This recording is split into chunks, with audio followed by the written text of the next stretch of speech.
As we head into the U.S. midterm elections, it seems the economy is the #1 issue for all voters. However, a new study finds that for Democrats, abortion is the second most pressing issue on the ballot.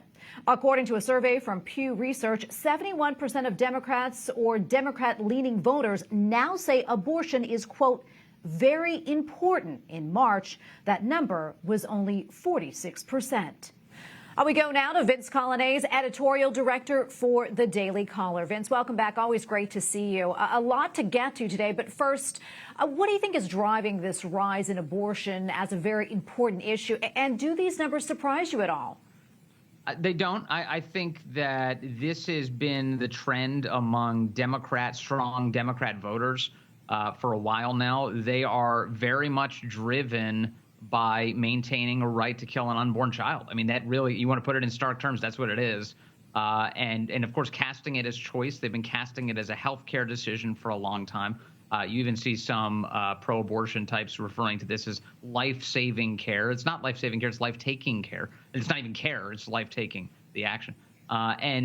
But it is. It's highly activating for Democrats. And I will say to pro-life people who are out there who might be a little bit discouraged by these numbers, saying, man, what does it mean for the midterms? I want you to think about what the last half century of politics has led to. I think about my grandmother, Mildred Coglianese, who is still with us. And she was out there in front of those abortion clinics, picketing, protesting, trying to fight for life. And she succeeded. She won. So 50 years of politics, and in some cases, people thought this wasn't even possible to overturn Roe versus Wade. It was achieved. I would take it as a victory because hundreds of thousands of lives will be saved as a result of this. And now the next fights are ahead. But remember, we can think about the politics of this year, but you should absolutely think about the politics of the past. Yeah, definitely. So what do you think is going to happen in the midterms? I think Republicans still maintain the advantage. This week there was, Democrats were buoyed by a couple of races, specifically in New York. One specifically, New York 19, was a special election. And in that election, a Republican was supposed to win. It was a swing district where Joe Biden had narrow victory in 2020. And the Democrat ended up winning. And the takeaway among the national media is this is a really good sign for Democrats going into the midterms.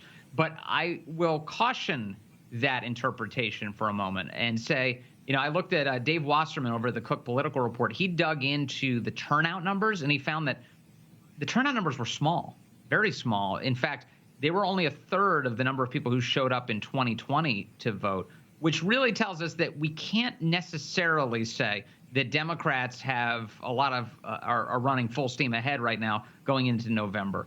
The reality is we have a historically unpopular president of the United States right now, the leader of the Democrat Party. Republicans have a tremendous amount of energy. Energy on the left is absolutely growing, but right now Republicans maintain the lead position and are likely to pick up at least one, if not both houses. Well, speaking of President Biden, Vince, I want to talk about his plan to forgive up to $300 billion in student loans. White House says the move is legal because of the 2003 HEROES Act. What can you tell us about the HEROES Act? And also, is this a possible misuse of it? It's a total misuse of it. In fact, if you go back, as I did yesterday, you go read the legislation itself, the HEROES Act of 2003. It was designed for the Secretary of Education to come up with ways to forgive or delay loan repayments by members of the military. Remember, 2003, we were locked in one entering into a second war. And as a result, the government was looking for ways to take care of service members who were taking care of our country. That's what that's for. It is not for blanket, quote, loan forgiveness, which really is transferring loan payments for over 40 million Americans to every other American. The National Taxpayer Union Foundation estimates that every American will have to put out $2,000 in taxes or increased expenses in order to pay for this. And so this is a giveaway to people who signed obligations who are now not going to fulfill them because Joe Biden, through the stroke of a pen, says they don't have to. That's unconstitutional. It's not the way our system works. The Washington Post, the Wall Street Journal, all out condemning this today. It's a sign that he's only doing something that's designed to suck up to his voters. It's just about his base, college-educated voters, and not about following the rule of law and the Constitution. It's a real disappointment. Vince, we have probably less than 30 seconds left or so, but I really want to quickly talk about this. You know, a lot of kids getting back to school today, and the National Catholic Education Association says that there was a nearly 4% increase in enrollment last school year. Curious, what do you think this signals?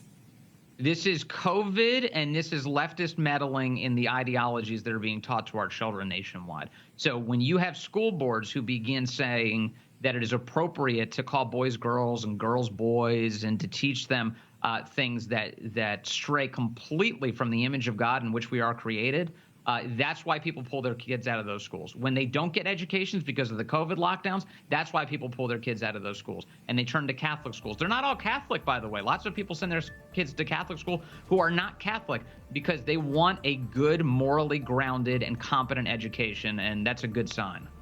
All right, we're going to leave it right there. Vince, always great to get your insights. Thanks so much.